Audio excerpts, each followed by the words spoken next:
Eh bien, bonjour, bonsoir, selon l'heure à laquelle vous nous regardez. Ariane, je suis vraiment très heureux de t'accueillir pour le lancement de ce programme. Tu sais que tu es une des voix que j'ai beaucoup relayées parce que j'ai saisi toute l'importance de la compréhension que tu avais à apporter. Moi, je suis anthropologue de la santé. Ce qui m'importe le plus, c'est la salutogenèse. C'est comment les gens et les groupes humains et les populations peuvent entretenir leur santé, notamment dans des circonstances difficiles. Donc depuis le début, je me suis employé à donner de la visibilité à la réalité du phénomène et notamment ses caractéristiques rassurantes. Si on a moins de 70 ans et qu'on est en bonne santé, on n'a rien risqué de différent que n'importe quelle autre année. Évidemment que l'aspect de psychose collective m'a inquiété tout de suite. C'est une des raisons pour lesquelles j'ai écrit en disant de grâce, ne générons pas une psychose. Je n'avais pas encore compris à ce moment-là que le but de l'opération était de générer une psychose. Et donc, quand j'ai entendu ta voix et découvert tes textes avec ton parcours de philosophe, de formation en philosophie politique, en psychopathologie, en psychologie, tu as apporté exactement les éclairages qui étaient nécessaires. C'est vrai que nous vivons depuis 2 ans et demi une dérive totalitaire qu'on espérait ne jamais revoir en Occident. En même temps, il y a eu des signes avant-coureurs qui, malgré tout, laissaient penser que le risque existait qu'on reparte dans une mauvaise direction. Et puis aujourd'hui, je pose en ce qui me concerne le constat que l'entier de la population est traumatisé. Ceux qui ont adhéré au narratif collectif des autorités, c'est parce qu'ils se sont crus en danger de mort, que les anti-vax leur posaient un danger particulier et qu'il fallait absolument adopter et imposer tout ce à quoi ils ont adhéré avec une répétition de chocs traumatiques dont on nous parlera.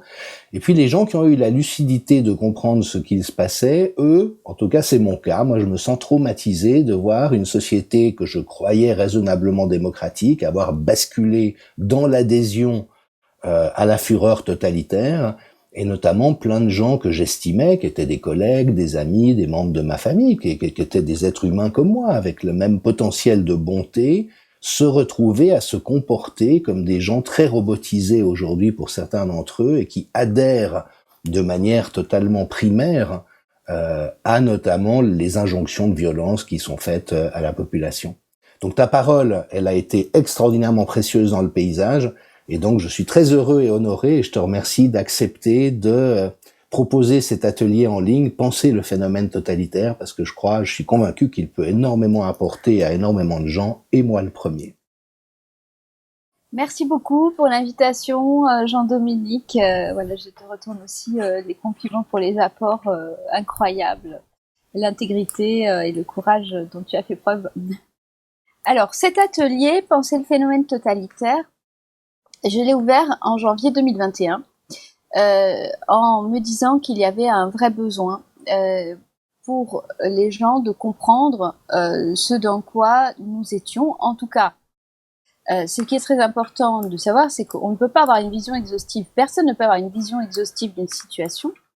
En revanche, il y a des fenêtres qui permettent plus ou moins d'éclairer de façon satisfaisante ou cohérente, plutôt, le phénomène que nous vivons. Et pour moi, les deux fenêtres les plus pertinentes pour éclairer le phénomène que nous vivons sont la philosophie morale et politique et la psychopathologie.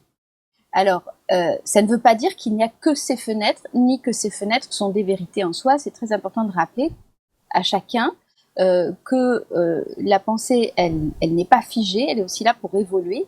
Et donc, ce que je vais transmettre dans cet atelier, c'est ce que je transmets depuis janvier 2021 dans les groupes mensuels. Donc, alors c'est vrai que j'ai pris le parti que ces ateliers ne soient pas enregistrés depuis janvier 2021 pour les groupes initiation, de façon à ce que il y ait une certaine sécurisation de la parole pour que les gens puissent s'exprimer, etc.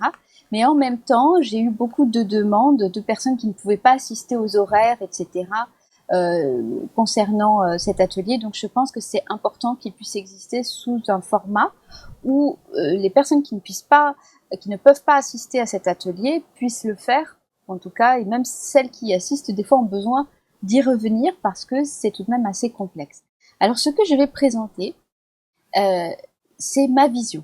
C'est-à-dire que ma vision, c'est le fruit de plus de 25 ans de travail, puisque dès l'âge de 16 ans, j'étais le nez dans Hegel à essayer de me comprendre pourquoi ça se passait comme ça. Hein, pourquoi ça se passait comme ça entre les gens, pourquoi il y avait des abus de pouvoir, pourquoi il y avait des formes de tyrannie, etc., intrafamiliales ou dans des zones d'exclusion, etc.